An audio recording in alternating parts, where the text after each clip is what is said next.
A trembling voice breaks the silence. A pregnant maid falls to her knees and whispers, "Please, don't kick me. I'm already hurt." But instead of cruelty, something unbelievable happens. The cold billionaire everyone fears defends her. In front of everyone, he fires his own fiancée and carries the maid out into the storm himself. From that night on, their lives are never the same, because behind that one act of mercy lies a secret that could destroy them both. A storm of lies, scandal, and heartbreak is about to test how far compassion can go before it breaks. Was his kindness a moment of guilt, or the beginning of something he's willing to risk everything for? And when the world turns against them, will love, faith, and truth be enough to save them both? Tell me in the comments where you're watching from right now, and if this story speaks to you, make sure you hit subscribe so you don't miss the next one. The crystal chandeliers cast a warm glow across the marble floors of Hunter Cross's mansion, their light dancing off champagne flutes and designer gowns.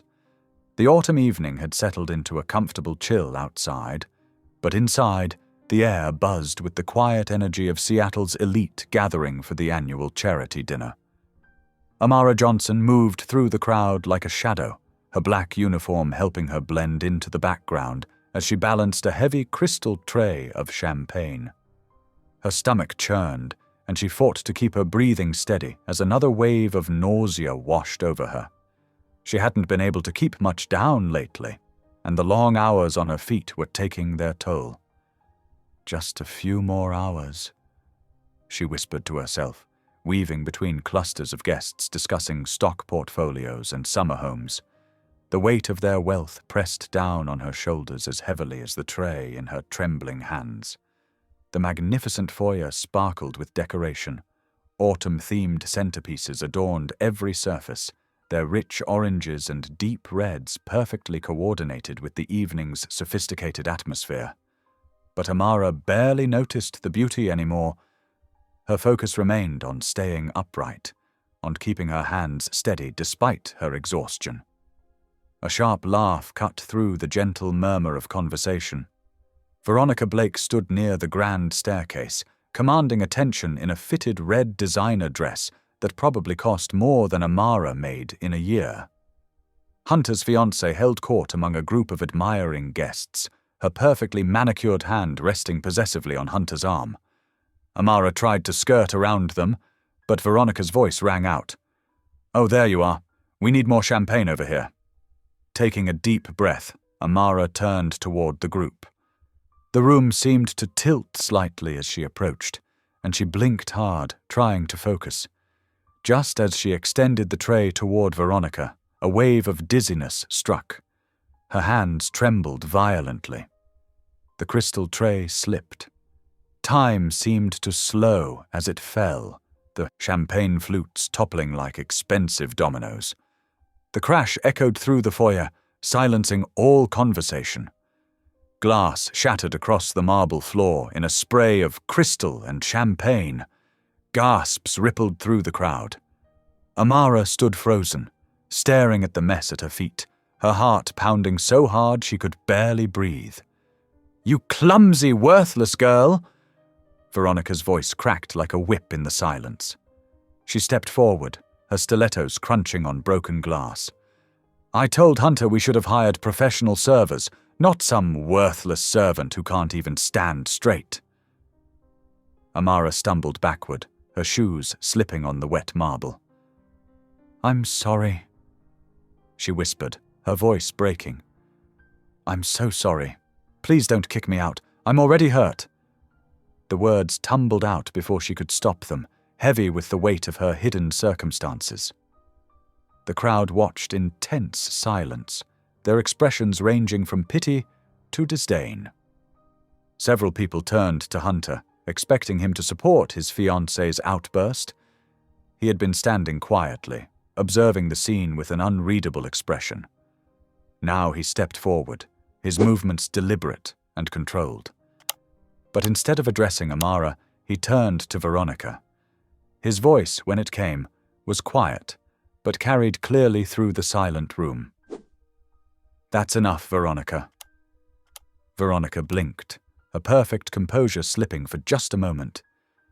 "But Hunter, surely you can see—" "What I see," he cut her off, his tone arctic, "is someone showing their true character." He surveyed the room, his gaze sweeping over the watching crowd. "And it's not the person who dropped the tray." Veronica's face flushed dark red. "You can't be serious. Are you actually defending the help?" "The help, as you so dismissively call her, has shown more grace in her embarrassment than you have in your supposed superiority." Hunter's voice remained steady, but there was steel beneath the calm. "I've watched you treat the staff with contempt for months, Veronica. I've seen the facade you present to the world and the cruelty you display when you think no one important is watching. Well, I'm watching now." The silence in the room grew heavier with each word. Veronica's perfectly painted lips parted in shock. "You're fired, Veronica, from both your position at the company and your position in my life. Please leave." The words fell like stones into still water. Several guests actually gasped. Veronica stood rigid, her face a mask of fury and humiliation. "You'll regret this," she hissed, gathering her designer purse. "I promise you'll regret choosing some pathetic maid over me." She turned on her heel and stormed towards the door, the crowd parting before her like water. The slam of the heavy front door echoed through the mansion. Hunter turned to address the stunned guests, his voice firm but polite. "I think it's best if we end the evening here. Thank you all for coming, and for your continued support of the Children's Hospital." The guests filed out in uncomfortable silence, their whispers already spinning the evening's drama into tomorrow's society gossip. House staff appeared efficiently to clean up the broken glass, and soon the grand foyer stood empty and quiet. Later that night, in the small servants' quarters at the back of the mansion, Amara sat on her narrow bed, her shoulders shaking with silent sobs. The events of the evening played over and over in her mind, the crash of breaking glass, the public humiliation, the shocking confrontation between Hunter and Veronica. Her hands moved protectively to her stomach, still flat enough to hide beneath her uniform. "What am I going to do?" she whispered into the darkness. The question hung unanswered in the quiet room, heavy with the weight of her uncertain future. Outside her window, the autumn wind rustled through the trees, carrying away the last traces of the evening's drama. But inside, Amara remained awake, her tears falling silently as she wondered if her moment of weakness would cost her everything she'd worked so hard to protect. The autumn dawn crept through Amara's window, painting her small room in shades of grey. She hadn't slept much. Her eyes felt swollen from crying, and her stomach churned with its usual morning sickness. But she knew what she had to do. With trembling hands, she smoothed her uniform one last time before folding it carefully on her narrow bed. The crisp black fabric and white apron represented everything she'd worked for. Stability, safety, a chance to start over. Now, like so many times before, she would have to find another way. Amara pulled out a sheet of paper from her worn notebook and began to write. "Dear Mr. Cross, thank you for your kindness last night. I am deeply sorry for the disruption I caused. Please accept my resignation, effective immediately. Sincerely, Amara Johnson." She read it over, fighting back fresh tears. The words seemed inadequate, but anything more might reveal too much. Setting the note atop her folded uniform, she gathered her few belongings into her old backpack. The hallway was still dark when she stepped out, closing her door softly behind her. But as she turned toward the service stairs, she froze. Hunter Cross stood at the end of the corridor, his tall frame silhouetted against the window. He held 2 steaming mugs. "Going somewhere, Miss Johnson?" Amara's heart hammered in her chest. She instinctively stepped back, one hand moving to protect her stomach.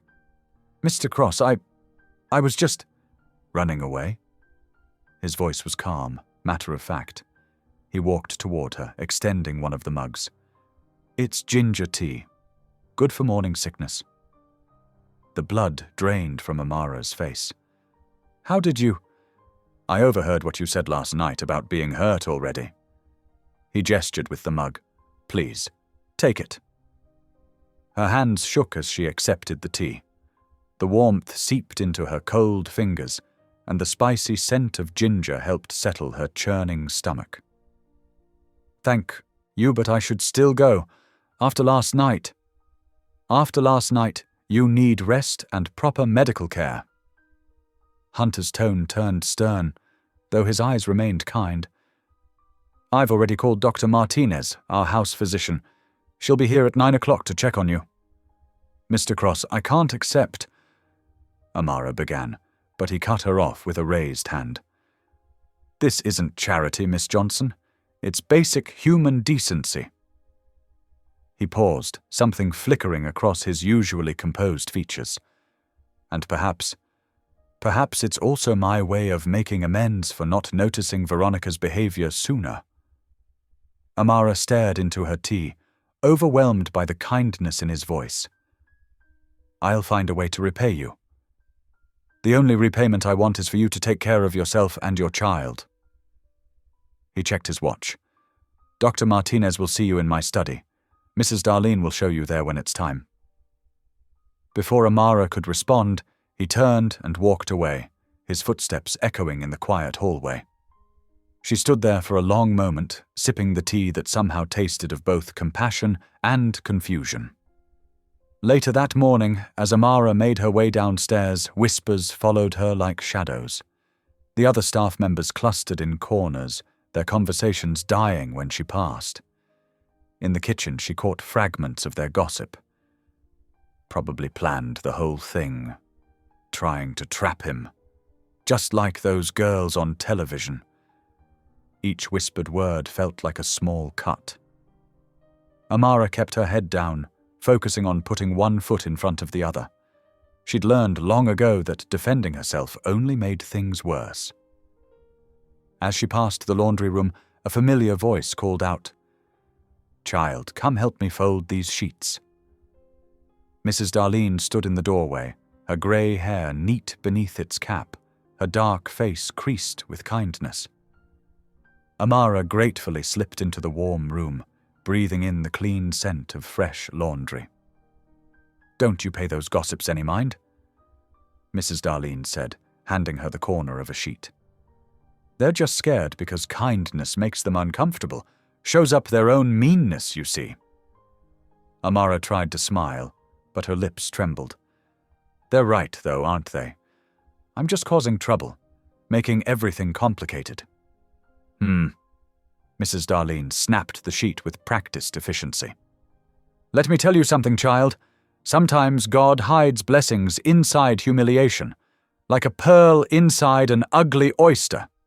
You think that oyster knows what it's carrying?" "I don't understand," Amara admitted, carefully folding her corner. "You don't have to understand right now. Just remember, shame is what the world gives us, but dignity is what God sees in us." The older woman patted her hand. "Now it's almost 9 o'clock. Let's get you to that doctor." The morning passed in a blur of medical questions and gentle examinations. Dr. Martinez was kind but professional, prescribing prenatal vitamins and rest. Through it all, Amara felt as if she were watching, herself from a distance, still unable to believe this wasn't some elaborate dream. That night, lying in her bed, Amara stared at the ceiling, her mind racing. The day's events played on repeat. Hunter's unexpected kindness, the staff's cruel whispers, Mrs. Darlene's wisdom, the doctor's care. Her hand rested on her stomach, where her tiny secret grew stronger each day. "Can I trust this?" she whispered to the darkness. "Can kindness be real in a world that's shown me so much cruelty?" The autumn wind whistled outside her window, offering no answer. Somewhere in the big house, a clock chimed midnight. Amara turned onto her side, pulling her blanket tighter around her shoulders. Sleep felt far away, but for the first time in months she wasn't crying herself toward it. The tea Hunter had brought her sat cold on her nightstand, the cup a tangible reminder that something had shifted in her world. Whether that shift was toward hope or heartbreak, only time would tell. For now, all she could do was rest in this strange moment of grace, this unexpected kindness that felt both like a gift and a test. 2 days of whispers had worn Amara down like water on stone. Every sideways glance, every hushed conversation that stopped when she entered a room, every pitying look from Mrs. Darlene, it all pressed down on her shoulders until she could barely stand straight. The morning sky matched her mood, heavy with grey clouds that promised rain. Amara moved through her tiny room in the servants' quarters, carefully folding her few possessions into a worn cloth bag. Her fingers trembled as she packed away the 3 photographs she owned.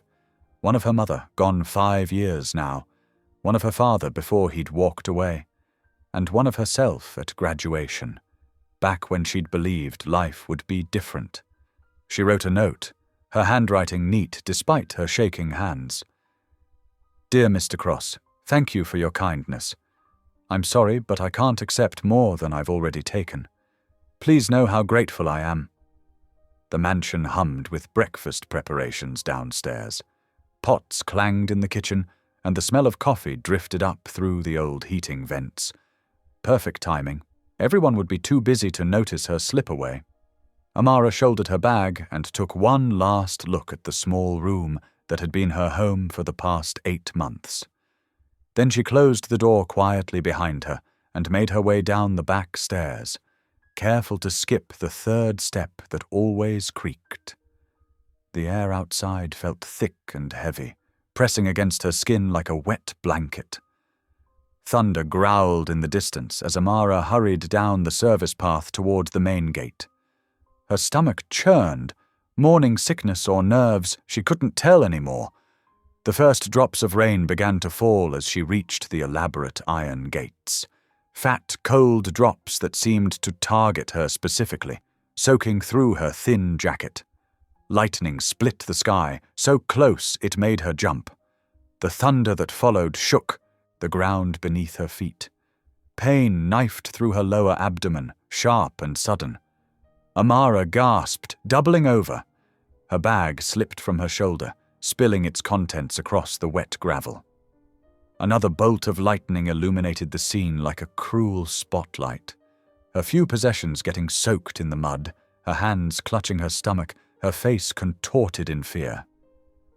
"Please," she whispered, though she wasn't sure if she was talking to God or her unborn child. "Please, not now." The rain fell harder, drumming against her back as she tried to breathe through the pain. Through the curtain of water, she saw headlights approaching, cutting through the gloom like searchlights.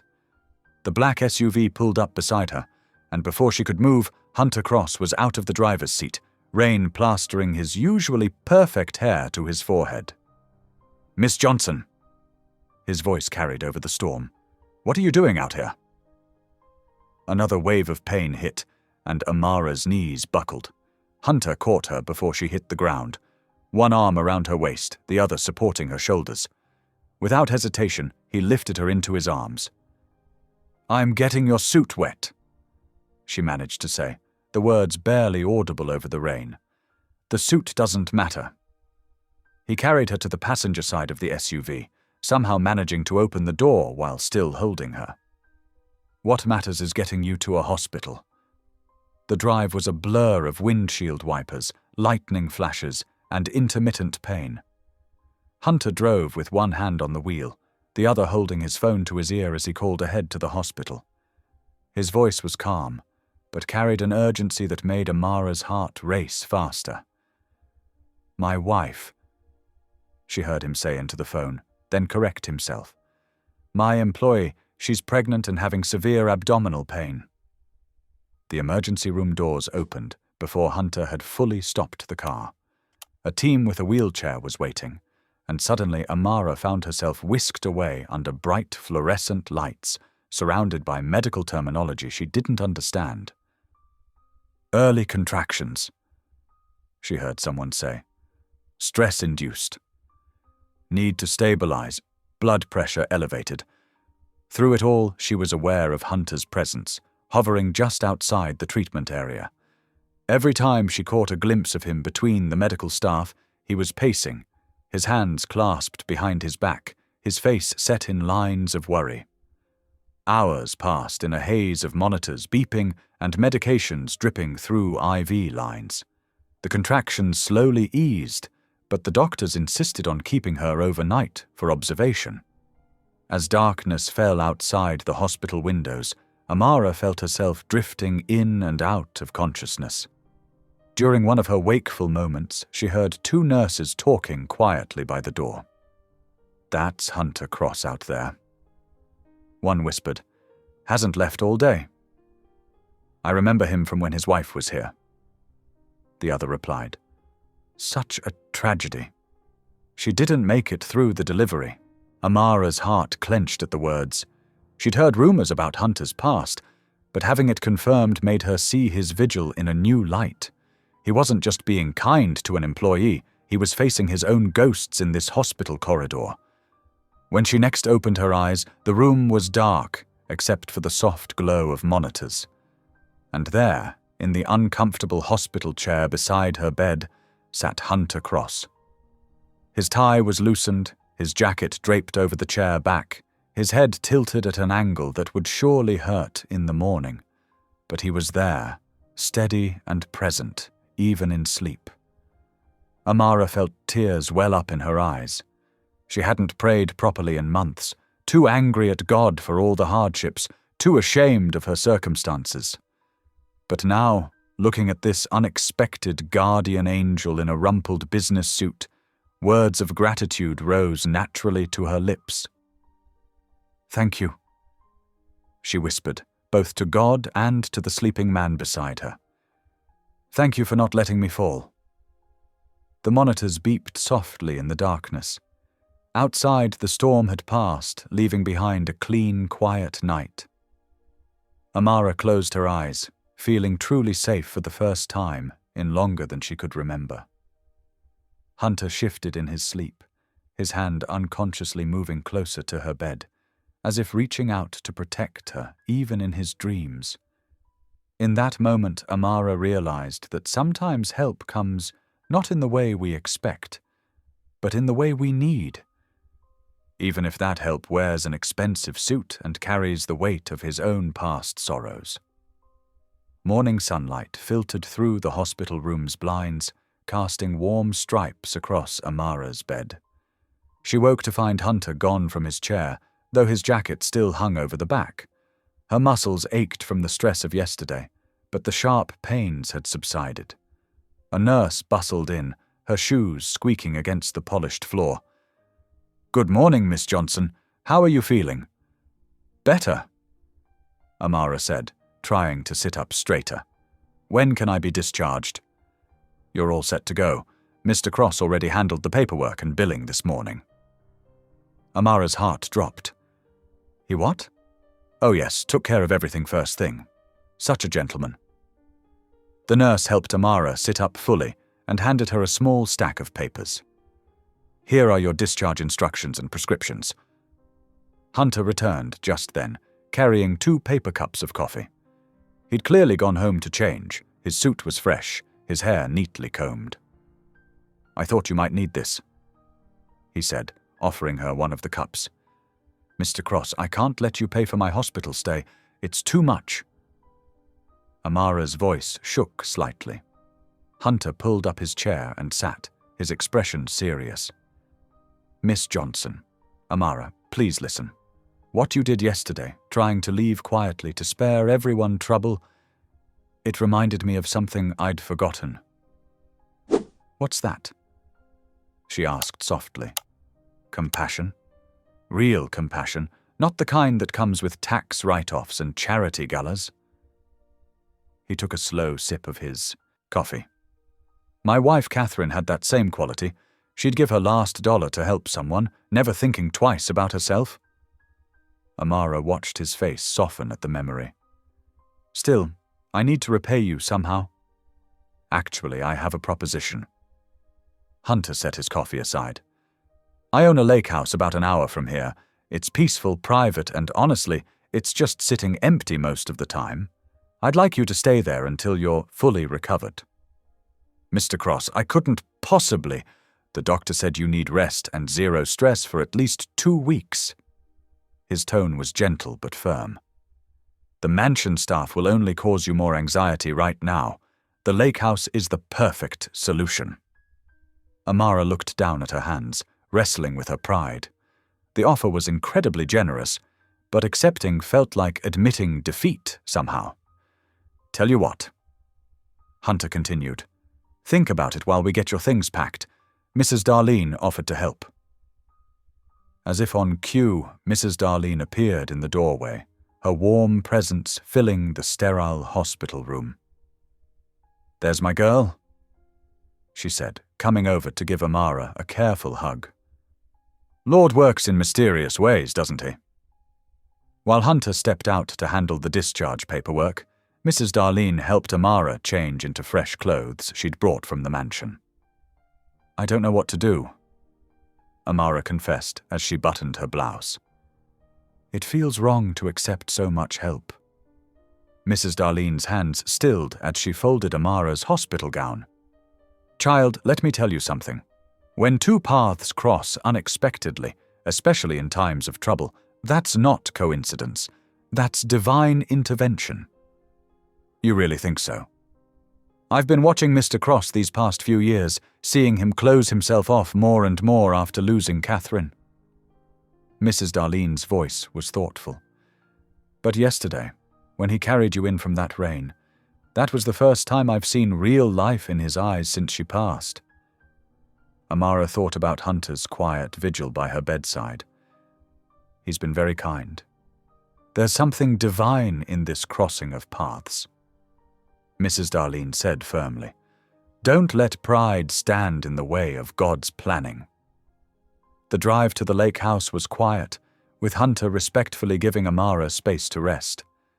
As they turned onto a private road, tall pines lined both sides, their branches creating a natural tunnel. When they emerged, Amara gasped. The lake stretched out before them, perfectly still in the morning light. The house itself was smaller than she'd expected, a beautiful 2-story cabin built of rich wood and stone. Windows wrapped around the entire structure, bringing nature inside. It's beautiful, she breathed. Hunter's smile was tinged with sadness. Catherine designed it.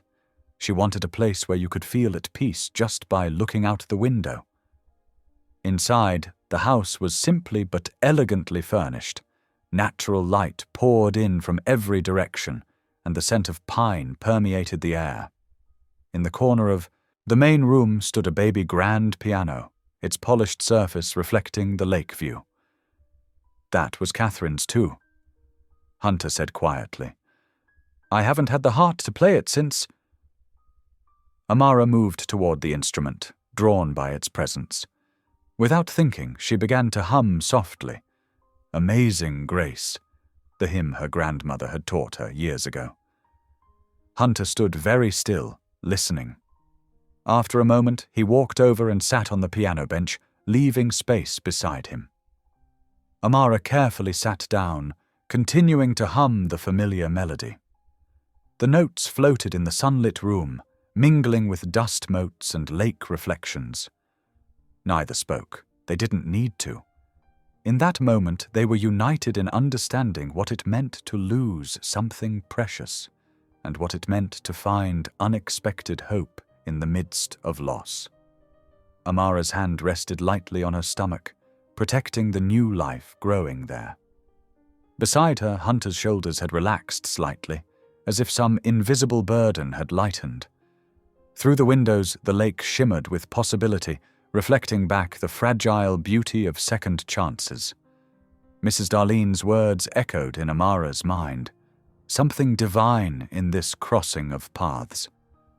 Perhaps, she thought, accepting help wasn't admitting defeat after all. Perhaps it was simply making room for grace. The day slipped into a peaceful rhythm at the lake house. Morning sunlight would filter through the pine trees, casting dappled shadows across the wooden floors as Amara moved quietly through her new temporary home. Her morning sickness had finally begun to ease, allowing her to find joy in simple tasks again. In the kitchen, she discovered a sense of purpose in preparing small, nourishing meals. The act of cooking brought back memories of her grandmother's lessons, a pinch of this, a dash of that, and always a prayer of gratitude over the pot. She'd leave covered plates in the warming oven for Hunter, who would return from work to find the house filled with comforting aromas. "You don't have to cook for me," he'd insisted at first. "I know," she'd replied simply. "I want to." With her strength returning, Amara found herself drawn to the neglected flower beds that lined the wraparound porch. Years of minimal care had left them wild and overgrown, but she could see the potential beneath the tangles. Each morning she would spend an hour or two carefully weeding and pruning, bringing order back to the chaos. The work gave her time to think about her younger sister, Maria, back home in Tennessee. The money she saved from not paying rent allowed her to send a little extra in her weekly envelope. "For your college books?" she wrote in her latest letter, knowing how hard Maria was working toward her nursing degree. Hunter, too, seemed to be finding his own healing rhythm at the lake house. She noticed he was spending less time at the office, often arriving home while the sun was still high. One afternoon, she watched from the kitchen window as he examined the old wooden swing that hung from a massive oak tree near the water's edge. The next day, he appeared with tools and supplies, meticulously replacing the worn ropes and sanding down the wooden seat. There was something touching about watching this powerful businessman, jacket off and sleeves rolled up, so carefully restoring something that could have easily been replaced. Their days developed an easy companionship, comfortable in its lack of pressure or expectations. Sometimes they would share meals on the porch, talking about simple things, the weather, the birds that visited the feeders, the way the lake changed colors with the sky. Other times they sat in peaceful silence, each lost in their own thoughts, but somehow less alone in sharing the quiet. One sunny afternoon, while Hunter was in town for meetings, Amara decided to check the mail. The walk to the end of the driveway was pleasant, wildflowers nodding in the breeze beside the gravel path. But as she opened the mailbox, her heart stopped. There, on the front page of the local newspaper, was a headline that made her blood run cold. "Billionaire rescues pregnant maid, secret affair." Her hands trembled as she unfolded the paper. The article was a masterpiece of insinuation and half-truths, painting a lurid picture of scandal and impropriety. It mentioned her collapse in the rain, her stay at the hospital, and her current residence at the lake house, all twisted into something tawdry and wrong. Sources close to the situation suggest this may not be the first time the wealthy entrepreneur has shown special interest in his household staff. The article read. Amara felt sick, knowing how these words would hurt Hunter's reputation. She was still standing there, paper clutched in her shaking hands, when Hunter's car turned into the driveway. One look at her face, and he was out of the vehicle before it fully stopped, striding toward her with concern. "Amara, what's wrong?" Wordlessly, she handed him the newspaper. She watched as his expression changed as he read. First confusion, then anger, his jaw tightening with each line. "Veronica did this," he said quietly, his voice controlled but full of cold certainty. Amara wrapped her arms around herself, feeling suddenly vulnerable in the open air. "I'm so sorry, Mr. Cross. Your reputation—" "Don't." He cut her off firmly. You have nothing to apologize for. This is exactly the kind of vindictive move I should have expected from her. A car drove slowly past the gate, and they both noticed the telephoto lens pointing their way through the passenger window. Hunter gently took Amara's elbow, guiding her back toward the house. They'll be circling like vultures now that the story's out, he said grimly. We should get inside. Throughout the afternoon, more vehicles appeared. News vans, photographers, curious onlookers. They parked along the public road near the property, cameras flashing whenever anyone moved near the windows. Amara drew the curtains, but couldn't shut out the knowledge that her presence here was causing such trouble. Thunder rumbled in the distance as evening approached, an echo of the storm that had brought her here. Hunter spent hours on the phone with his lawyers and PR team, his voice a low murmur from his home office. When he finally emerged, Amara was sitting in the window seat, her favorite spot for evening prayers. The first drops of rain were beginning to fall outside, pattering against the glass. I've had security posted at the gate, he told her, running a hand through his hair wearily. No one will get onto the property. You shouldn't have to deal with all this, Amara said softly. Your kindness shouldn't cost you so much. Hunter sat down across from her, his face serious in the gathering darkness. Listen to me, Amara. I made you a promise when I brought you here, to give you a safe place to heal. That promise doesn't change just because some people want to twist it into something ugly. But your business, your reputation, my reputation can handle it, he said firmly.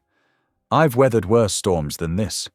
What matters is keeping you and your baby safe and stress-free, just like the doctor ordered. Amara looked out at the rain, now falling steadily. Camera flashes still occasionally lit up the darkness beyond the gates, like artificial lightning. She pressed her hand against the cool glass and whispered a prayer for protection, for wisdom, for the strength to face whatever tomorrow might bring. The thunder rolled again, closer now, as the same storm that had once brought her to safety now seemed to herald a different kind of tempest brewing in both their lives. But as she watched Hunter's reflection in the window glass, his expression determined and protective, she felt a flutter of hope beneath her fear.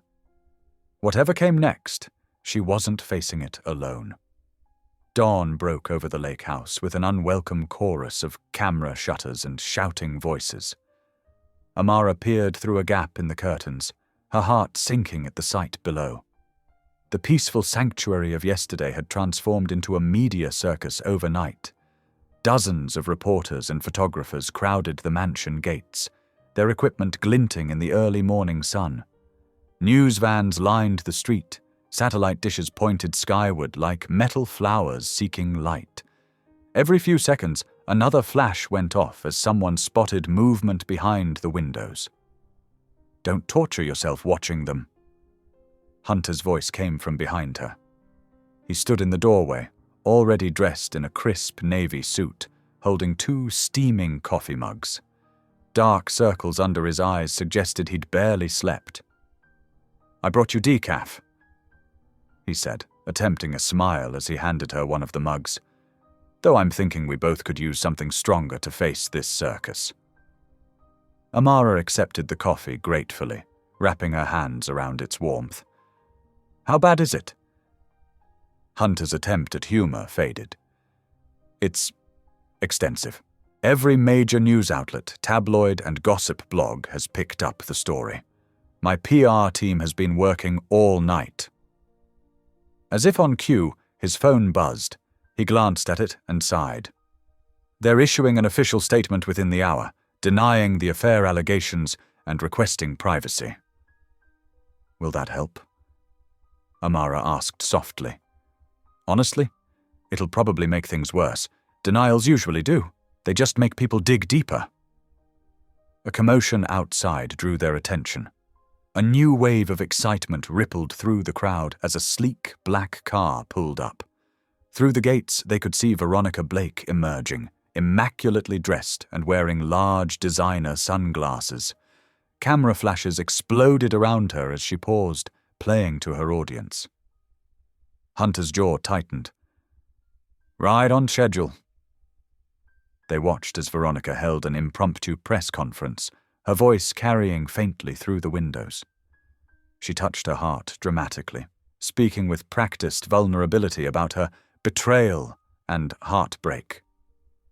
I just never thought, they heard her say, her voice trembling perfectly, that the man I loved could do this to me, with a servant of all people. Amara stepped back from the window, her face burning with shame. Hunter immediately drew the curtains closed with a sharp motion.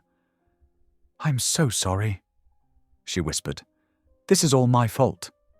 Stop that right now, Hunter said firmly. This is Veronica's doing, not yours. She's trying to destroy both of us because her pride was hurt.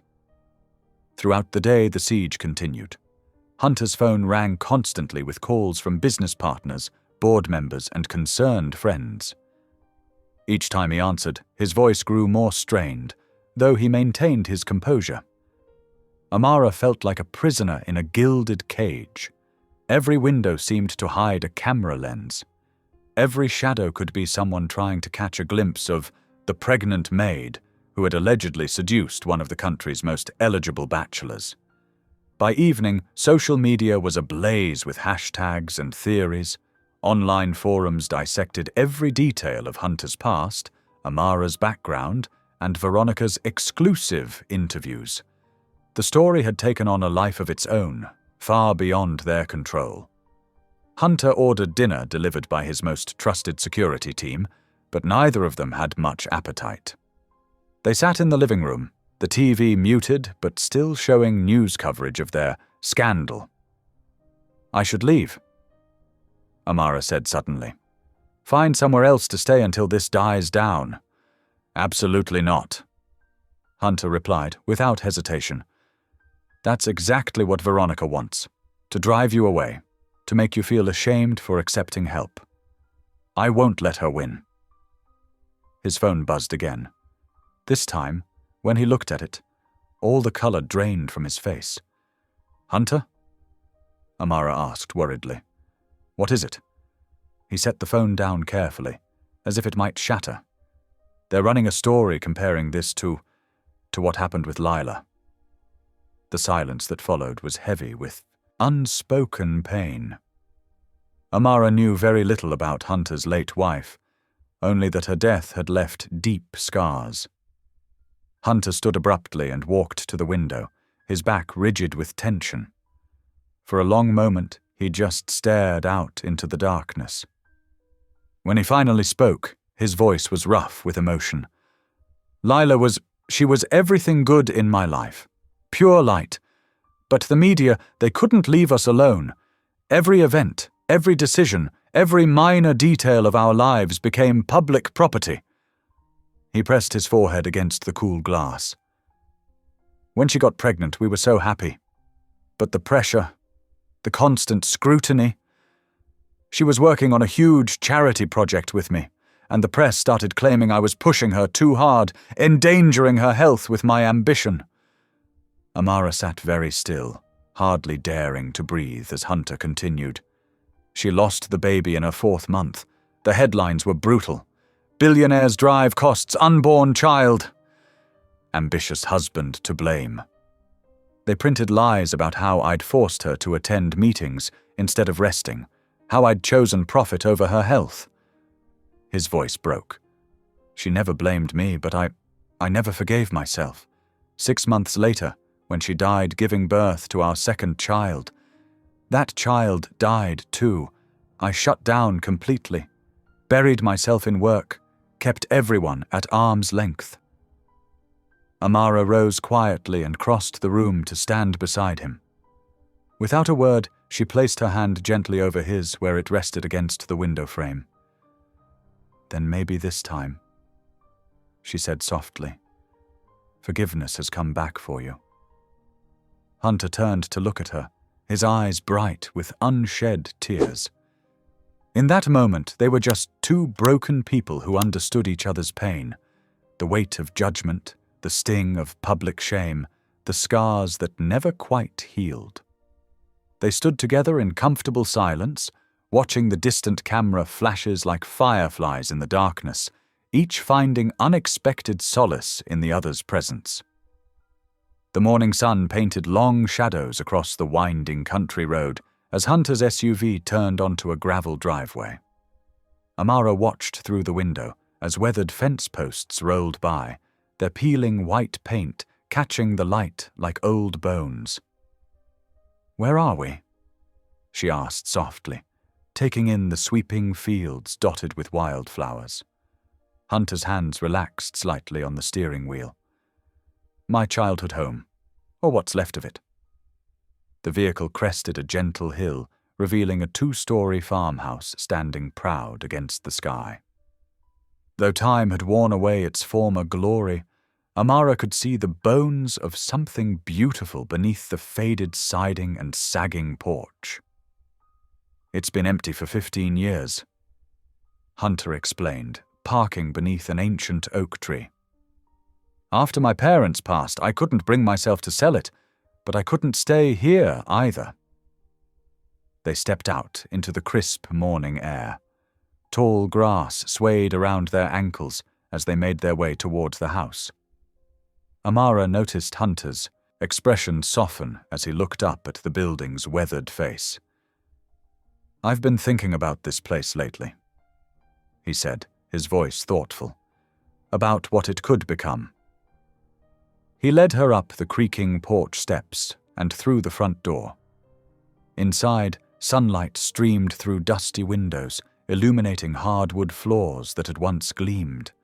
The rooms were empty, save for sheet-covered furniture and memories. "It needs work," Hunter admitted, running a hand along a wall. "But I see something here, something important." Amara followed him through the house, noting the spacious rooms and high ceilings. Despite its neglect, there was warmth here, a sense of home that time hadn't erased. "I want to turn it into a refuge," Hunter said suddenly, turning to face her. "A safe place for single mothers who need help getting back on their feet. The kind of place that offers real support, not just temporary shelter." Amara's breath caught in her throat. Her hand instinctively went to her growing belly as memories flooded back. The women's shelter she'd managed before the hurricane took everything. The faces of mothers who'd found hope there, children who'd finally felt safe enough to laugh again. "Hunter," she whispered, emotion making her voice shake. "Your strength inspired this," he continued quietly. "Watching you face everything with such grace, it made me realize I could do more, should do more." Tears pricked at Amara's eyes. "I used to run a shelter," she confessed, "before I lost everything. It was my life's work." Hunter's eyes lit up. "I didn't know that." "We helped so many families," she said, looking around the room with new eyes. "Gave them a chance to rebuild their lives with dignity." Hunter pulled a folded piece of paper from his pocket and smoothed it out on a dusty windowsill. "I've been sketching some initial plans. Would you look at them with me?" They spent the next hour walking through the house together, their footsteps stirring up dust motes that danced in the sunbeams. Amara's social work experience brought fresh perspective to every room. "The kitchen could be teaching space," she suggested, her excitement growing. "Cooking classes, nutrition education, and this front room would make a perfect children's reading area." "What about the side yard?" Hunter asked, leading her outside. "I was thinking of gardens." "A prayer garden," Amara said immediately, then blushed. "Sorry, I didn't mean to." "No, it's perfect," Hunter interrupted, smiling. "A place for peace and reflection." They walked through knee-high wildflowers, pointing out possibilities. Hunter jotted notes on his paper as Amara described programs that had worked well at her old shelter. The next few days fell into a pleasant rhythm. They'd drive out to the farmhouse each morning, armed with notebooks and measuring tapes. Hunter brought in contractors for initial assessments, while Amara refined the interior layouts. One afternoon, they decided to tackle the ancient fence themselves. Armed with brushes and white paint, they worked side by side in comfortable silence. "You missed a spot," Amara teased, pointing with her brush. Hunter raised an eyebrow. "Did I? Where exactly?" She leaned forward to show him, losing her balance on the uneven ground. Hunter's arm shot out instantly, catching her waist. Time seemed to slow as she steadied herself against his chest, their faces inches apart. Amara felt her heart skip a beat as she met his eyes. The tenderness she saw there made her breath catch. Hunter's hand lingered at her waist, warm and steady. Neither moved, caught in a moment that hummed with unspoken feelings. The harsh ring of Hunter's phone shattered the silence. He released her slowly, reluctantly, and pulled out his phone. His expression darkened as he read the screen. "What is it?" Amara asked, her heart still racing. "My assistant," he said grimly. "The board has called an emergency meeting. They're citing ethical concerns." The warmth of the moment evaporated, replaced by a familiar chill of anxiety. Trouble was coming, again. The paint brushes hung forgotten in their hands as reality crashed back in, reminding them that their peaceful refuge was only temporary. The world beyond the wildflowers was still waiting, still ready to judge. The Grand Horizon Hotel's ballroom sparkled with crystal chandeliers and gilded trim, a stark contrast to the tension filling the air. Hunter stood before the mirror in a private room, adjusting his bow tie with practiced fingers. "The press is already gathering outside," his assistant reported nervously. "Maybe we should consider postponing." "No." Hunter's voice was firm. "If we hide, we let the liars win. The shelter project matters more than gossip." Down the hall, in another preparation room, Amara smoothed her hands over the soft blue fabric of her dress, a gift from Mrs. Darlene that morning. The elderly housekeeper had presented it with tears in her eyes, saying, "You need something that matches your spirit, child." The dress was simple but elegant, with a flowing skirt that gracefully concealed her growing belly. Mrs. Darlene stood behind her now, pinning a white gardenia in her hair. "I don't know if I should be here," Amara whispered, watching the growing crowd through the window. "What if I make things worse for him?" Mrs. Darlene's warm hands squeezed her shoulders. "Sometimes the bravest thing we can do is simply show up. The truth has its own light, honey. Let it shine."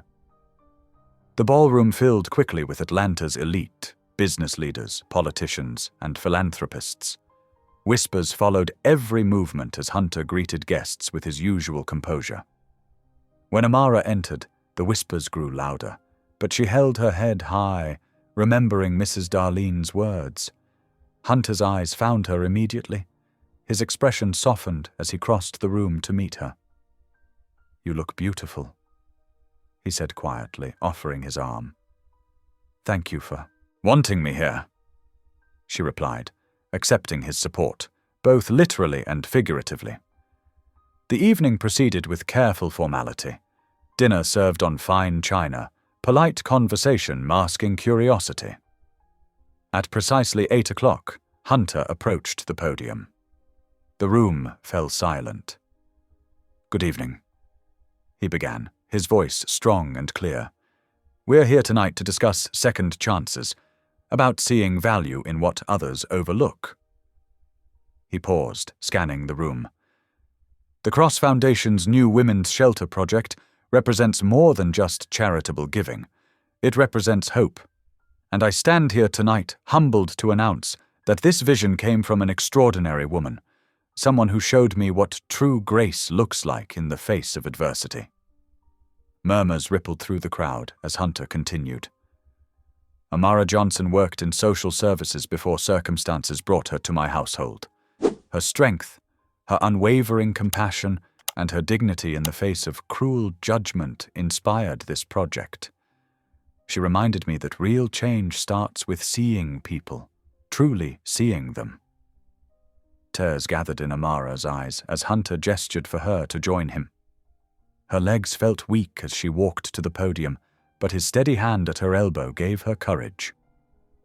Amara will now share her vision for the shelter, Hunter announced, stepping aside. Amara faced the sea of faces, her heart pounding. Then she saw Mrs. Darlene in the back, nodding encouragement, and found her voice. "When I managed a women's shelter years ago," she began softly, "I learned that the hardest part of helping someone isn't providing food or shelter. It's restoring their sense of worth." Her voice grew stronger as she continued. "Every day we pass women who feel invisible. The cleaning lady, the shop worker, the single mother trying to hide her struggles behind a brave smile. They don't need our pity. They need us to see their dignity, their potential." The room was completely silent now, hundreds of eyes fixed on her face. This shelter will be more than walls and rooms. It will be a place where women can rebuild their lives with pride, where their children can feel safe enough to dream again. Amara touched her stomach gently. Faith doesn't always come easy, but it never leaves us alone.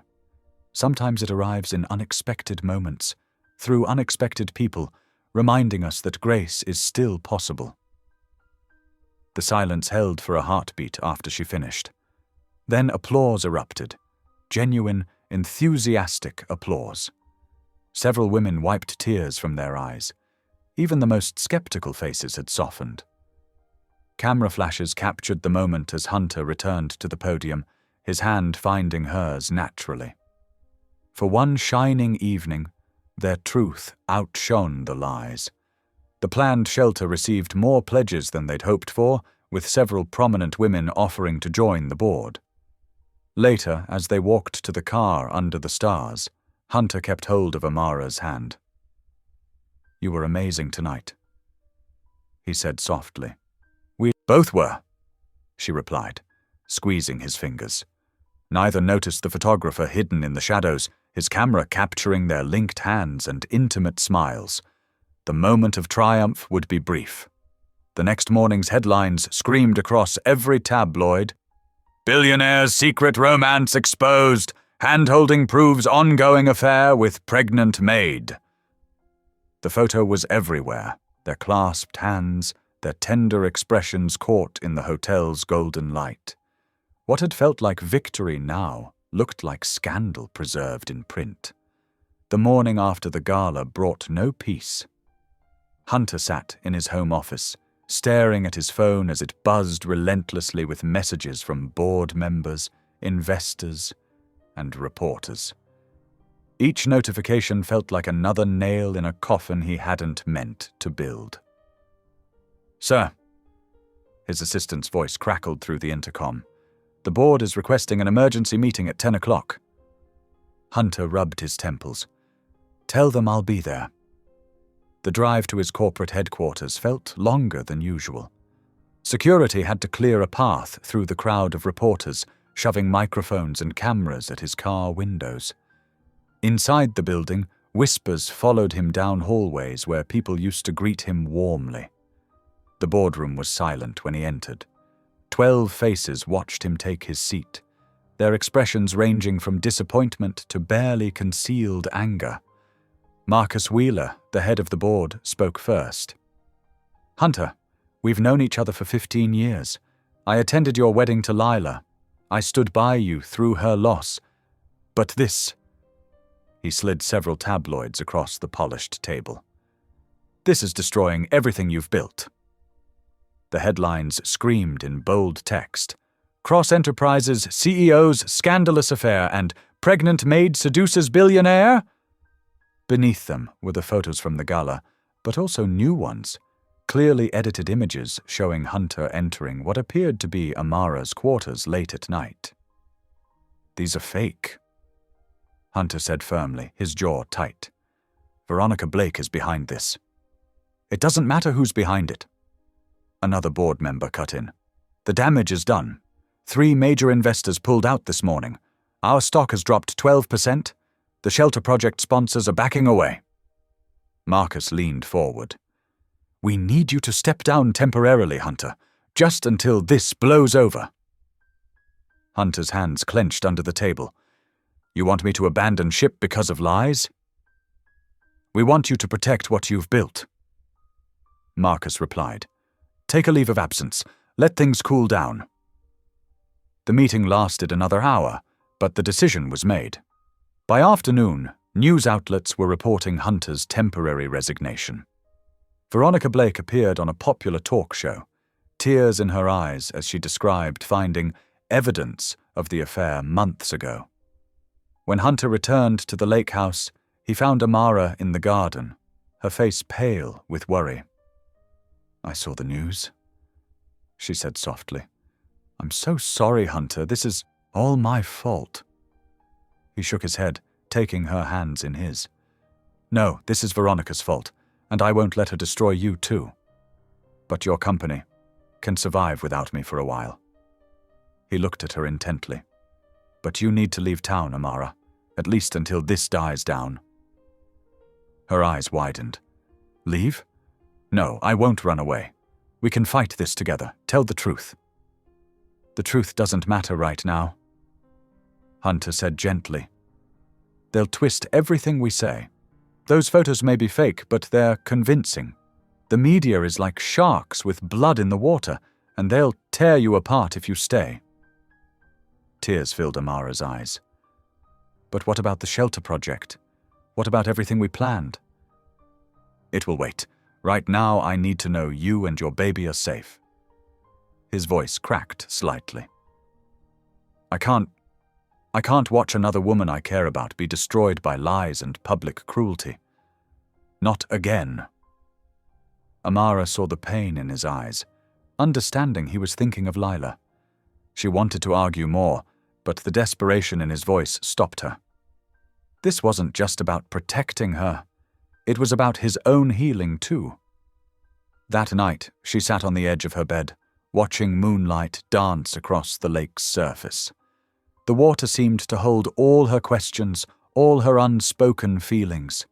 The past few weeks had given her something she'd never expected to find. Not just shelter, but belonging. The thought of leaving made her chest ache. She moved to the piano room, where she'd spent so many evenings singing while Hunter listened. Her fingers traced the keys without pressing them, remembering the hymns that had filled this space with hope. How strange that she'd found such peace in a place she was never meant to stay. Before the sun rose, Amara packed her small bag. She wrote a note with trembling hands. You gave me a home when I had none. Now it's my turn to protect you. The words felt inadequate for everything in her heart, but they were all she could offer. She left it on the piano, where she knew he would find it. As she walked towards the door, she paused at the threshold, looking back at the quiet house. Somewhere upstairs, Hunter slept, unaware that she was leaving. It was better this way. She wasn't sure she could go if she had to see the pain in his eyes again. The sky was just beginning to lighten as she closed the door behind her. Birds were starting their morning songs, and the lake reflected the first hints of dawn. Everything looked so peaceful, as if the world hadn't just turned upside down. Hunter woke hours later to an unusually quiet house. He called for Amara, his voice echoing through empty rooms. When he reached the piano room, he saw the note. His hands shook as he read it, the simple words blurring before his eyes. He sank onto the piano bench, the same spot where he'd sat countless evenings listening to Amara sing. The morning sun streamed through the windows, but the room felt darker somehow. In the silence, he could almost hear the echo of her last song, a hymn about faith and perseverance. The piano keys caught the sunlight, waiting for fingers that wouldn't return to play them. Hunter sat there for a long time, holding Amara's note, surrounded by the hollow sound of absence. The autumn chill seeped through Hunter Cross's lakehouse windows, but he barely noticed. 2 weeks had crawled by since Amara's departure, each day longer than the last. The morning sun cast long shadows across the piano keys, now gathering a thin layer of dust. Hunter's fingers traced the edge of the instrument, remembering how Amara's voice used to fill these empty spaces with warmth. His phone buzzed again, another message from his PR team about damage control. He ignored it. These days, he spent most of his time in his home office, buried in paperwork and emergency board meetings. Work was his escape, though it did little to quiet the ache in his chest. Mrs. Darlene brought him coffee, her weathered face creased with concern. "You need to eat something, Mr. Cross. You're working too hard." "I'm fine," he said automatically, not looking up from his laptop. "No, you're not," she replied softly. "Neither of you are." Hunter's hand stilled over the keyboard. "Have you heard from her?" Mrs. Darlene shook her head. "But I pray for her every day, and for you too." Across town, in a modest neighborhood far from the mansion's luxury, Amara Johnson arranged medical supplies at the women's clinic where she volunteered. Her loose sweater concealed her growing belly, though she could feel her baby's movements more strongly now. The clinic's fluorescent lights buzzed overhead as she organized pamphlets and tidied waiting room magazines. "You're doing it again," Sarah, another volunteer, said gently. "What?" Amara looked up, confused. "Hiding behind work. You've reorganized those pamphlets 3 times today." Amara managed a small smile. "Keeping busy helps." Her tiny rented room above the local laundromat wasn't much, but it was clean and quiet. She'd made it homey with a few potted plants and a second-hand rocking chair. At night, she avoided watching television, knowing Hunter's face might appear at any moment.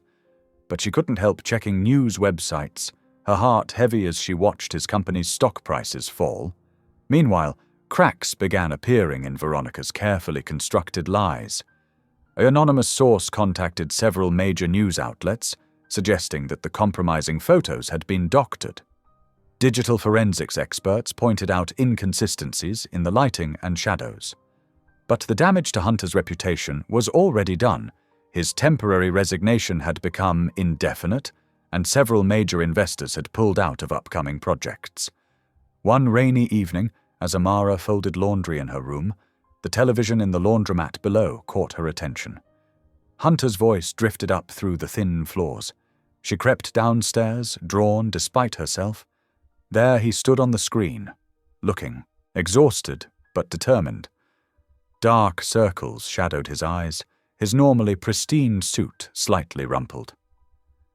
"Ms. Johnson is a woman of integrity," he was saying firmly. "Any suggestion otherwise is not only false but cruel. I will continue to defend her name, regardless of the personal cost." Amara's hands trembled as she watched. He looked so tired, so worn down, yet he was still protecting her. The weight of his sacrifice pressed against her chest until she could barely breathe. "You know him?" the laundromat owner asked, noticing her expression. "I used to," Amara whispered, then hurried back upstairs. In her room, she paced the small space, one hand resting on her belly. Her baby kicked, as if sensing her agitation. The rain tapped against her window, echoing her restless thoughts. "This isn't right," she said aloud. "He shouldn't have to carry this alone." She thought of Mrs. Darlene's words about God hiding blessings in humiliation. Maybe this was her moment to turn shame into strength. Hunter had given her shelter when she needed it most. Now she could give him back his reputation. Amara's hands shook as she picked up her phone, but her voice was steady as she scrolled through her contacts. She'd met Lisa Chen, a local reporter, at the women's clinic. Lisa had been kind, professional, and, most importantly, interested in truth rather than sensation. The phone rang 3 times before Lisa answered. "Hello." Amara took a deep breath. "Lisa, this is Amara Johnson. If you want the truth about Hunter Cross and me, I'm ready to tell it." There was a pause on the other end. "Are you sure? This could attract a lot of attention." "I'm sure," Amara said firmly. "The truth needs to be told." After ending the call, Amara moved to a small dresser where she'd been collecting baby items. She picked up a soft yellow blanket, a gift from one of the clinic nurses, and began folding it with careful hands. "Hold on, little one," she whispered, smoothing the blanket's corners. "Mama's going to make this right." The rain continued its gentle rhythm against her window as she prepared for bed, her mind already forming the words she would use to tell her story. Not just about Hunter's kindness, but about dignity, faith, and the quiet power of truth. Tomorrow would bring its own challenges, but for now, she felt peace settling over her like a familiar hymn. She placed the folded blanket in her drawer, next to tiny socks and onesies. Her baby kicked again, stronger this time, and she smiled. Sometimes the bravest thing wasn't running away to protect someone. It was standing still and speaking up for them instead. The rain eased to a soft patter, harmonizing with the distant hum of the city. In her simple room, surrounded by the small treasures of her new life, Amara felt stronger than she had in weeks. Tomorrow would be difficult, but tonight she would rest, knowing she was finally doing what needed to be done. The morning dawned clear and crisp, a stark contrast to the storms of recent weeks. In her modest apartment, Amara stood before the mirror, smoothing her navy blue maternity dress. The fabric draped gently over her rounded belly, now clearly visible at 5 months. Her hands trembled slightly as she fastened a simple pearl necklace, a loan from the kind-hearted nurse at the women's clinic. Lisa Chen had arranged for Amara to appear on Morning Light with Sarah Collins, one of the most respected morning shows in the country. The car arrived precisely at 6:30 in the morning, and Amara clutched her small purse, containing only her identification and a worn prayer card. At the television studio, makeup artists worked quietly, adding subtle touches to her face. One of them squeezed her shoulder gently. "You've got this, honey. Just tell your truth." The green room buzzed with activity, but Amara remained still, her hands folded over her belly, silently praying.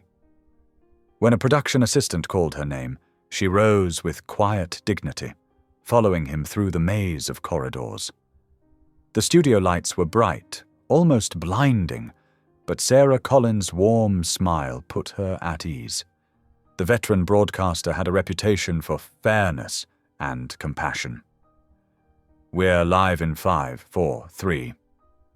The director counted down silently with his fingers. Sarah turned to the camera with professional grace. "This morning, we have an exclusive interview with Amara Johnson, whose name has been at the center of recent controversies surrounding billionaire entrepreneur Hunter Cross. Ms. Johnson has come forward to tell her story in her own words." The camera turned to Amara, who sat straight-backed but not stiff, her hands resting gently on her belly. When she spoke, her voice was soft but clear. "Thank you for having me, Sarah. I've been silent for too long, letting others tell my story. It's time for the truth." Sarah leaned forward slightly. "Take us back to the beginning, Amara. How did you come to work at the Cross Mansion?" Amara took a deep breath. "I was running from an abusive relationship. My ex-boyfriend." Her voice caught slightly, but she pressed on. "He'd become violent when he learned I was pregnant. I needed somewhere safe, somewhere I could work and save money for my baby." The studio was absolutely silent as Amara continued, describing her early days at the mansion, the long hours, the way she tried to remain invisible. When she spoke of the night of the charity dinner, tears glimmered in her eyes but didn't fall. "The morning sickness was terrible that day. I shouldn't have been carrying the tray, but I was so afraid of losing my job. When I dropped it..."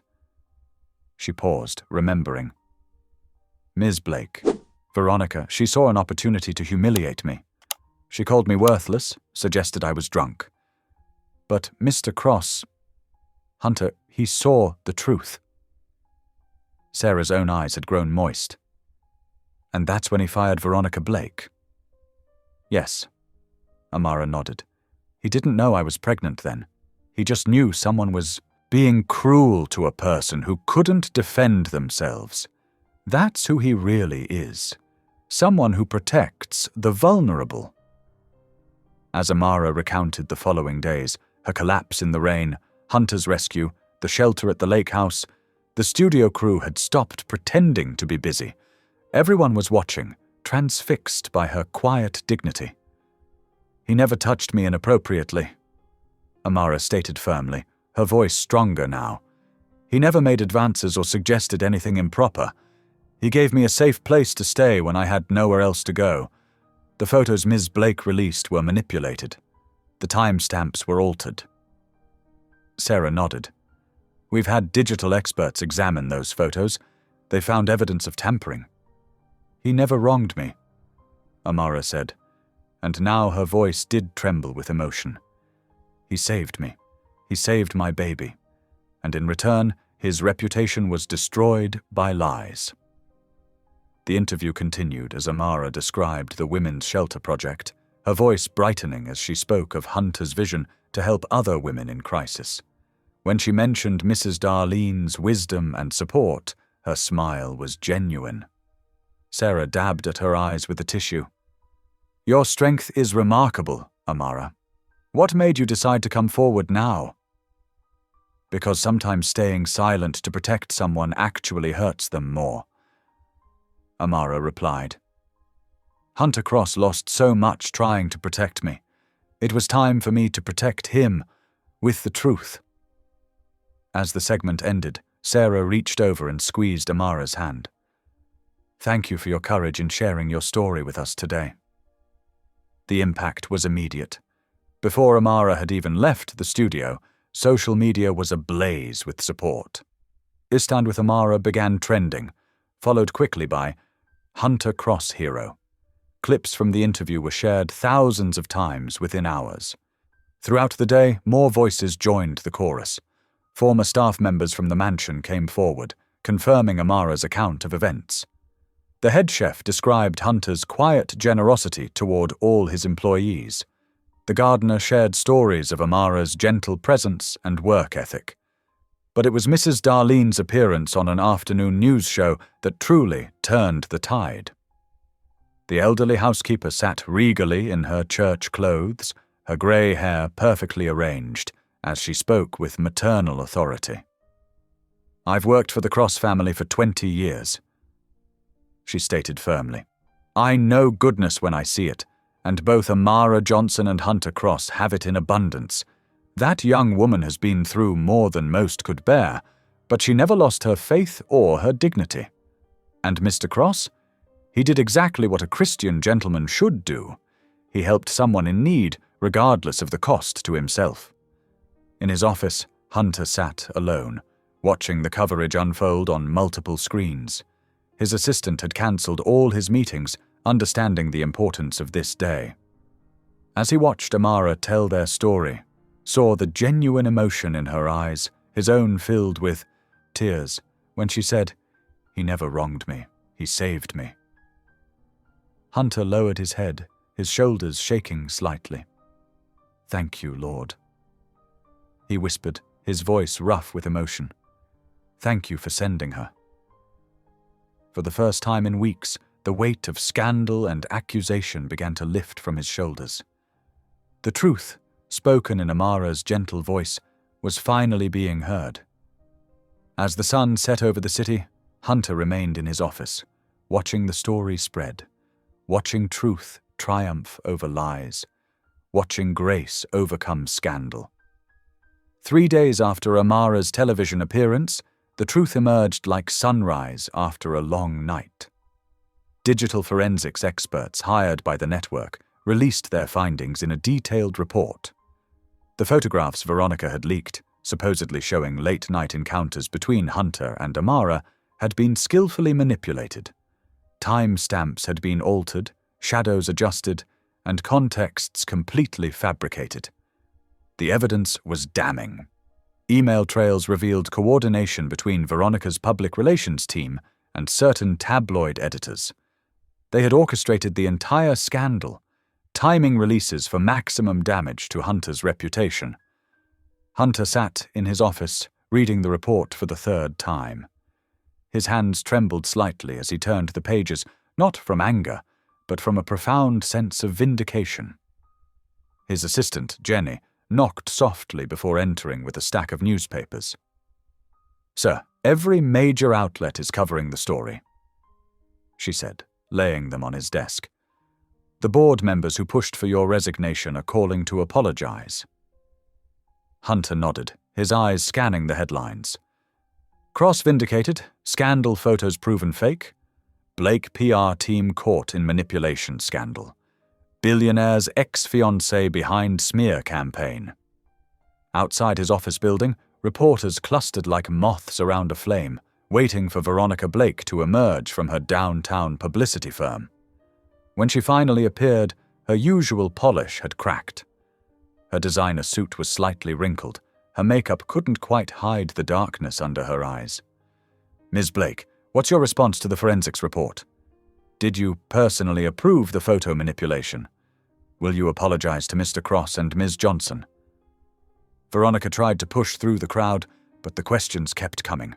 Finally, she snapped, whirling to face the cameras with eyes blazing.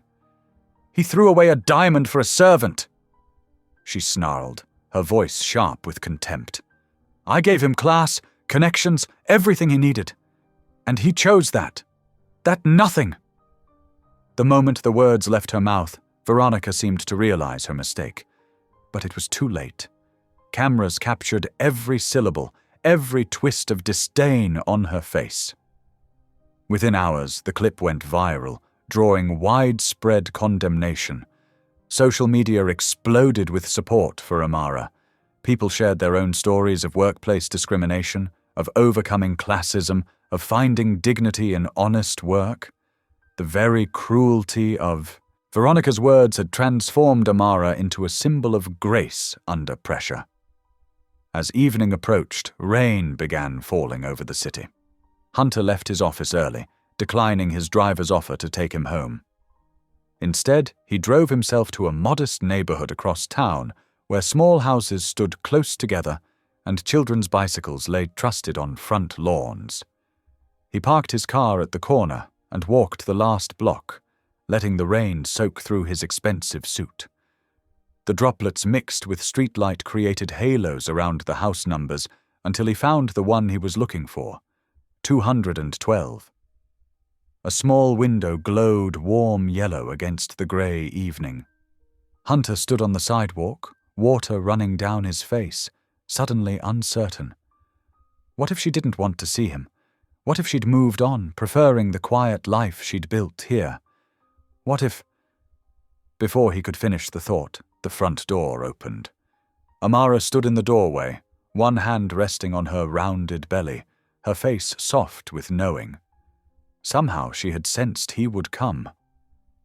"You'll catch your death out there," she said quietly, stepping aside in clear invitation. Hunter climbed the 3 steps slowly, drinking in the sight of her. She wore a simple cotton dress, her hair wrapped in a colorful scarf.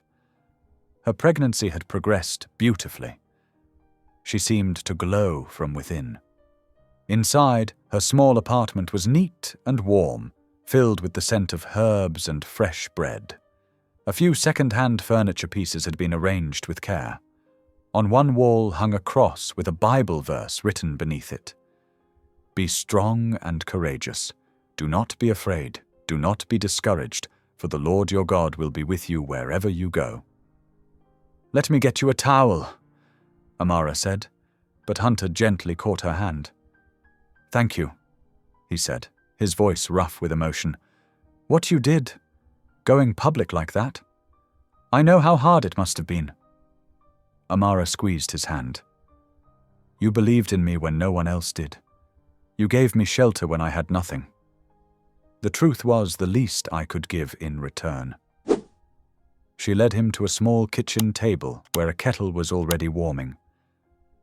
"I thought you might come," she explained, bringing out 2 mugs. "Mrs. Darlene always said tea makes everything better." Hunter smiled at the mention of the housekeeper. "She's been calling me every day to read me social media updates. I think she's more invested in clearing our names than we are." "She's a warrior in sensible shoes." Amara laughed softly, pouring the tea. They sat together while the rain painted patterns on the window glass. Neither felt the need to fill the silence with words. After so much noise, so many headlines and accusations, the quiet felt like a blessing. Hunter watched as Amara absently rubbed her belly, humming something under her breath. It was the same hymn she used to play on his wife's piano at the lake house. The memory squeezed his heart. "I missed you," he said simply. Amara looked up, her eyes bright with unshed tears. "I missed you too, every day. But I had to leave. I couldn't bear watching them destroy you because of me." "They didn't destroy me," Hunter replied. "They tried, but they didn't understand what they were really attacking. It wasn't about reputation or money. It was about doing what's right, about remembering who I am supposed to be." Outside, the rain began to soften, turning from steady drumming to gentle whispers. The street lights created patterns on the kitchen floor, and somewhere nearby, wind chimes sang their quiet song. "The women's shelter," Amara said suddenly. "What happens now?" Hunter's face brightened. "Construction starts next week. The publicity actually brought in more donors. Sometimes God really does work in mysterious ways." Amara nodded, remembering Mrs. Darlene's words from what felt like a lifetime ago. Sometimes God hides blessings inside humiliation. They finished their tea in companionable silence, listening to the gentle symphony of rain and wind chimes. The world outside, with its headlines and scandals and judgments, seemed very far away. In this small kitchen, with steam rising from their mugs and peace settling around their shoulders, they had found something rare and precious. A moment of perfect understanding, of gratitude, of healing. The truth had finally triumphed, not with shouts and accusations, but with quiet dignity and unwavering faith, just as Amara had always believed it would. The autumn leaves had begun their dance of gold and crimson when Hunter helped Amara move into the new house. It was a charming 2-story home with white trim and dark blue shutters, just 10 minutes from the women's clinic where she volunteered. The neighborhood was quiet, filled with young families and tree-lined streets, perfect for morning walks. "You really didn't have to do all this," Amara protested as movers carried in her few belongings. She stood on the wraparound porch, one hand supporting her back, the other resting on her very pregnant belly. Hunter gave her a look that brooked no argument. The apartment was too small, and those stairs were getting dangerous. Besides, he added softly, this place needed someone to bring it back to life. The house had been empty for months, but Hunter had spent weeks having it renovated. Fresh paint brightened every room, and new hardwood floors gleamed in the autumn sunlight. The kitchen sparkled with updated appliances, and the nursery. The nursery was a labor of love. Mrs. Darlene had helped choose the soft yellow paint for the walls, saying it reminded her of sunshine and hope. Hunter had personally installed white wooden blinds and hung gauzy curtains that danced in the breeze. A plush rocking chair sat in one corner, next to a bookshelf already filled with children's stories. But it was the cradle that brought tears to Amara's eyes. Hunter had found it at an antique shop, solid cherry wood with delicate hand-carved details. He'd spent evenings refinishing it himself, sanding away old paint to reveal the beautiful grain beneath. Now it stood beside Amara's bed, ready and waiting. "It's perfect," she whispered, running her fingers along the smooth wood. Just perfect. The weeks passed in a gentle rhythm. Hunter visited often, bringing groceries or simply sitting with Amara on the porch swing he'd installed. They talked about the women's shelter, now rising steadily from its foundation, and shared quiet dreams for the future. Sometimes they just sat in comfortable silence, watching the neighborhood children play across the street. Mrs. Darlene came by every few days, armed with casseroles and wisdom. She taught Amara how to knit tiny booties and shared stories of raising her own children. "A baby," she would say, patting Amara's hand, "is God's way of saying the world should go on." One particularly warm evening in late October, Amara was folding baby clothes when the first pain hit. She breathed through it, the way her birthing classes had taught her. But when the second came harder and faster, she knew it was time. Her hands trembled as she dialed Hunter's number. He answered on the first ring. "Hunter," she managed between breaths. "It's happening. Don't move." His voice was steady but urgent. "I'm 5 minutes away." True to his word, headlights swept across her front window exactly 5 minutes later. Hunter bounded up the porch steps and found Amara leaning against the wall, face tight with concentration. "I've got you," he said softly, wrapping one arm around her waist. "Just lean on me." The drive to the hospital was a blur of streetlights and breathing exercises. Hunter kept one hand on the wheel and the other held firmly in Amara's grasp. Every time a contraction hit, he would count steadily, helping her through each wave of pain. The hospital corridors were bright and busy, but Hunter's presence created a bubble of calm. He spoke quietly but firmly with nurses, ensuring Amara got immediate attention. Within minutes, she was settled in a private room, monitors beeping steadily. "I'm scared," she admitted as another contraction gripped her. "What if something goes wrong?" Hunter's face tightened for a moment, old memories threatening to surface, but he pushed them away, focusing on Amara's needs. "Nothing will go wrong," he said with quiet conviction. "You're the strongest person I know, and this baby is already blessed with the most amazing mother." Hours passed in a rhythm of pain and rest.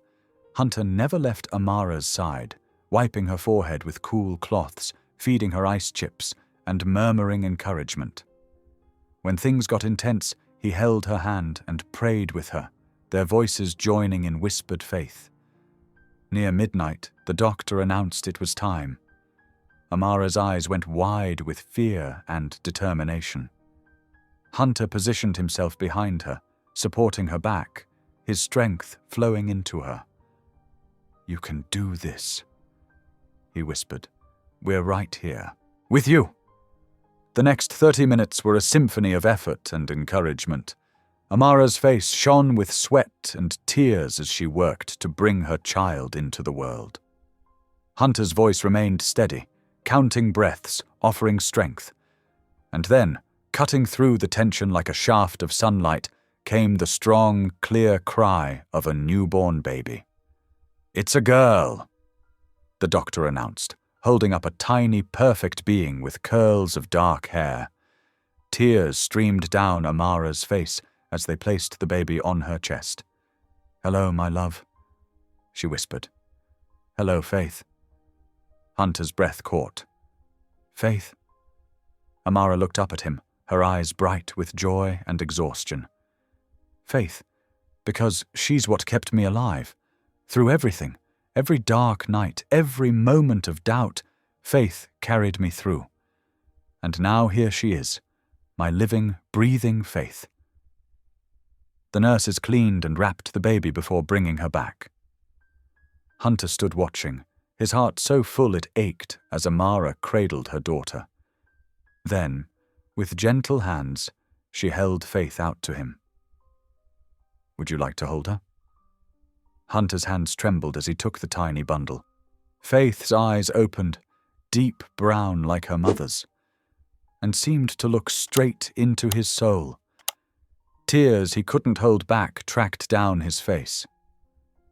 "Welcome to the world, little Faith," he whispered, voice rough with emotion. He touched one finger to her perfect tiny hand, and she gripped it firmly, as if making a promise. Amara watched them from her hospital bed, her heart overflowing with gratitude and love. "You've got your family back, Mr. Cross," she said softly. Hunter looked up, his eyes meeting hers with an intensity that took her breath away. He shook his head gently, still cradling Faith. "No, Amara, we both do." Faith made a small sound of contentment, settling deeper into Hunter's arms. Outside the window, the first light of dawn was breaking over the city, painting the sky in shades of hope. In that quiet moment, surrounded by beeping monitors and the soft breathing of a newborn, something profound and beautiful settled into place. They were no longer two broken people finding shelter in each other's kindness. They were a family, forged in faith, strengthened by truth, and blessed by the tiny miracle sleeping peacefully between them. The autumn morning dawned clear and bright, painting the newly constructed Faith's Haven Women's Shelter in golden light. The fresh white paint gleamed, and colourful flowers lined the renovated walkways where the old farmhouse had once stood abandoned. A modest crowd gathered on the newly laid lawn, their excited whispers filling the crisp air. Amara stood near the entrance, gently rocking 1-month-old Faith in her arms. The baby wore a pale yellow dress that Mrs. Darlene had lovingly made by hand, tiny ruffles dancing in the morning breeze. Faith's dark curls had grown thicker, and her bright eyes took in the world with quiet wonder. "She looks just like an angel," Mrs. Darlene whispered, adjusting the baby's tiny bow. Her weathered hands were gentle as she smoothed Faith's dress. "The Lord surely knew what he was doing when he brought you all together." Amara smiled, watching as Hunter moved through the small crowd, greeting each person with genuine warmth. He'd shed his usual business suit for a more casual blue button-down and khakis, looking more at peace than she'd ever seen him. The past month had transformed him. The weight of old guilt had lifted from his shoulders, replaced by a quiet joy that showed in everything he did. The shelter itself was a testament to healing. What had started as Hunter's childhood farmhouse was now a beautiful 2-story haven, with warm brick walls and large windows that let in abundant light. The wraparound porch held comfortable rocking chairs, and a playground sparkled with new equipment in the side yard. Flowers bloomed everywhere, Amara's special touch, bringing color and life to every corner. Inside, 12 fully furnished apartments waited for families in need. The children's reading room that Amara had suggested was filled with books and cozy bean bags. A computer lab offered job training resources, and the prayer garden she'd designed provided a peaceful retreat. Every detail spoke of hope and dignity. At exactly 10 o'clock, Hunter stepped up to the small podium they'd set up near the entrance. The crowd fell silent, and Amara moved closer, Faith sleeping peacefully against her shoulder. The morning sun caught the silver ribbon waiting to be cut, making it shimmer like a promise. "Welcome, everyone," Hunter began, his voice warm and steady. "A wise person once told me that sometimes God hides blessings inside our deepest wounds." He glanced at Mrs. Darlene, who dabbed at her eyes with a handkerchief. "This place, Faith's Haven, stands for second chances. It's for those the world forgot, those who need to be reminded that their worth isn't measured by their circumstances." He paused, his eyes finding Amara's in the crowd. "I learned that lesson myself this past year, through the courage of someone who showed me what true grace looks like. Someone who taught me that real strength isn't about power or position. It's about getting up every morning and choosing to believe in goodness, even when the world gives you every reason not to." Faith stirred in Amara's arms, making a soft, cooing sound that carried in the quiet morning air. Several people smiled, and Hunter's eyes softened as he looked at his daughter. "This shelter is named after my daughter, Faith," he continued, "because faith is what builds bridges over impossible gaps. Faith is what turns strangers into family. Faith is what makes new beginnings possible." He gestured to the building behind him. "Inside these walls, women and children will find more than just shelter. They'll find dignity. They'll find support. They'll find people who believe in them. Every apartment is fully furnished. Every program is designed to help rebuild lives, because everyone deserves the chance to write a new chapter in their story." Amara felt tears welling up as Hunter stepped back from the podium. He turned to her, extending his hand. "Amara," he said softly, "would you lead us in prayer?" She handed Faith carefully to Mrs. Darlene and walked to the front, her heart full to bursting. The morning sun warmed her face as she closed her eyes and lifted her voice. "Dear Heavenly Father," she began, her words carrying clearly across the lawn. "We thank you today for turning pain into purpose. We thank you for the way you weave hope through our darkest moments. We ask your blessing on this place. May it be a sanctuary of peace for every soul who enters. May your love flow through these halls like living water. May your grace touch every life that finds shelter here." She opened her eyes, looking at the gathering of people, social workers, volunteers, future residents, all joined together in this moment of possibility. "And Lord, we thank you for the reminder that no story ends in darkness when you're writing it. In your precious name, amen." The crowd echoed the amen, and Hunter stepped forward with the silver scissors. The ribbon cutting was simple but profound. One quick snip, and Faith's haven was officially open. Applause broke out as the doors swung wide, revealing the warm interior with its fresh paint and welcoming furniture. As people began moving inside to tour the facility, a group of children from the local shelter, who would be among the first residents, gathered on the porch steps. Their young voices lifted in a gospel hymn that Mrs. Darlene had taught them, sweet and pure in the morning air. "Amazing grace, how sweet the sound that saved a wretch like me. I once was lost, but now am found, was blind, but now I see." Amara couldn't hold back her tears as the children sang. Each word seemed to echo her own journey, from lost to found, from darkness to light.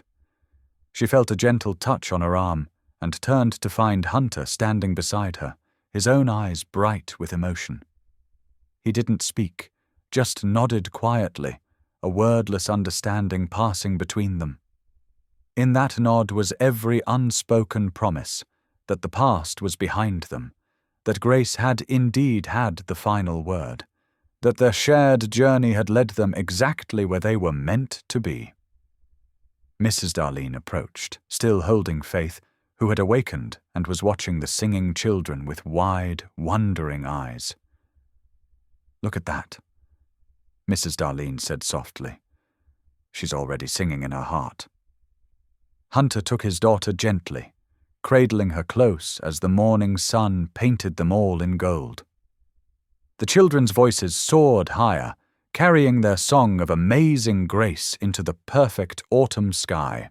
And in that moment, standing together on the threshold of Faith's haven, they were more than just 3 people and a baby.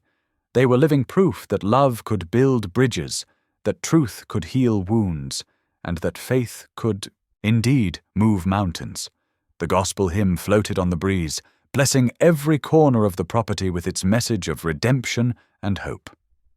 And Faith, secure in her father's arms, reached out one tiny hand toward the music, as if already understanding that she was part of a story much bigger than herself, a story of grace, second chances, and love that had overcome every obstacle to bloom in unexpected places.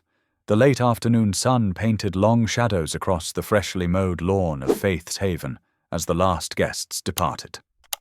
Hunter watched from the porch as Mrs. Darlene's car disappeared down the winding driveway, her handkerchief waving from the window one final time.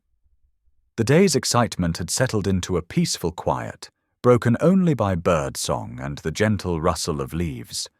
Inside, Amara was gathering Faith's things for their evening walk, a soft blanket, a tiny hat against the cooling air, and the special stuffed lamb that already seemed to comfort the baby. Hunter smiled as he watched her move with such natural grace, humming softly to Faith, who lay contentedly in her portable bassinet. "Ready for our walk?" he asked, stepping inside. The lake house had become their sanctuary over these past months, its rooms filled with new memories that somehow made the old ones sweeter rather than bitter. Amara nodded, lifting Faith carefully into her arms. She just had her bottle.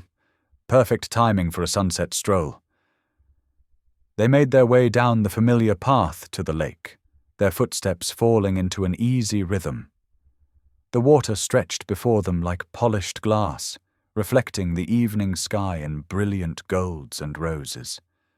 Faith was wrapped snugly in her blanket, her dark eyelashes fluttering as sleep began to claim her. "I can't believe how much has changed," Amara said softly, adjusting Faith's blanket. "A year ago I thought I'd lost everything. Now—" She paused, looking out over the water. Hunter understood the weight of that unfinished thought.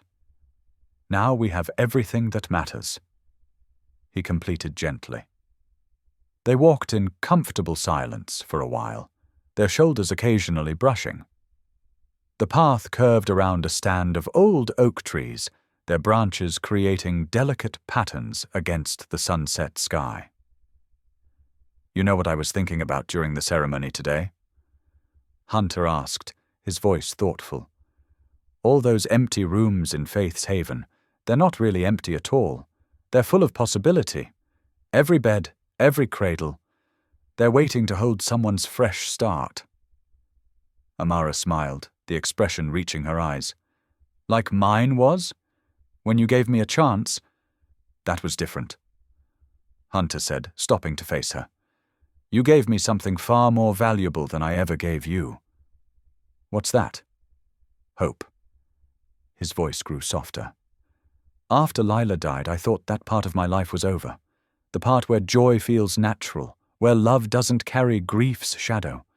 I buried myself in work, in reputation, in careful control."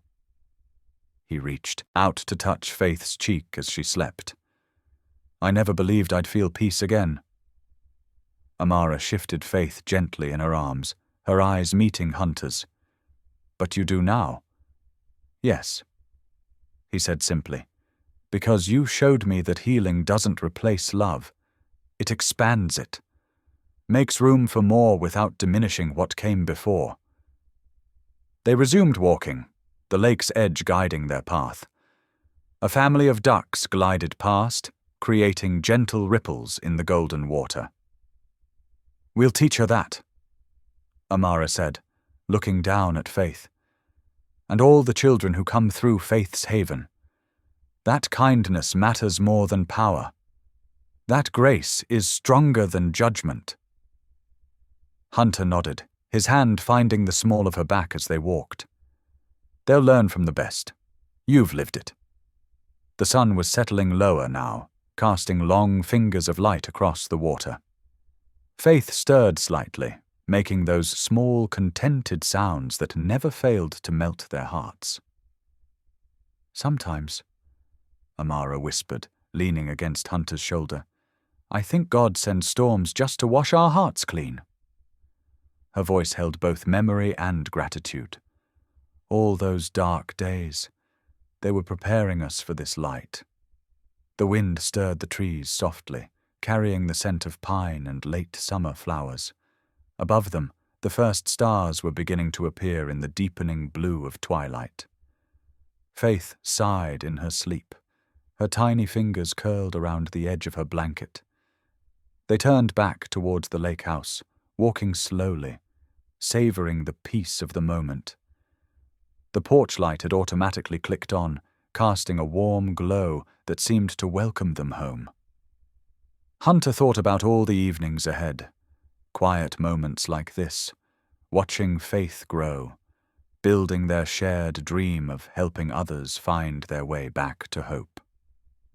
As they climbed the porch steps, the light wrapped around them like a gentle embrace.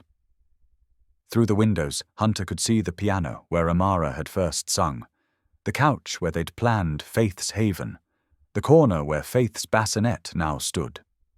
Once empty spaces now filled with life and purpose. The house had never felt more like home, not because it was perfect, but because it held their story of redemption. Every room echoed with the truth they'd discovered together, that love born of mercy was the strongest kind of all. They stood there on the porch, the three of them, as dusk settled softly around the lake. The world felt full again, of grace, of second chances, of quiet joy that had been earned through tears and trust. Their hearts, like their home, were finally whole. Thank you for being here.